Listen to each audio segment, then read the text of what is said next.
छातीचा वाघाच्या जातीचा मर्दाच्या छातीचा वाघाच्या जातीचा लेका होता तो काळ्या मातीचा लेका होता तो काळ्या मातीचा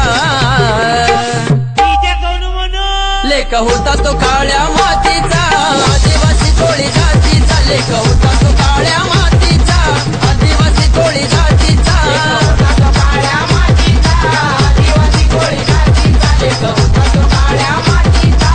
आदिवासी कोळी जातीचा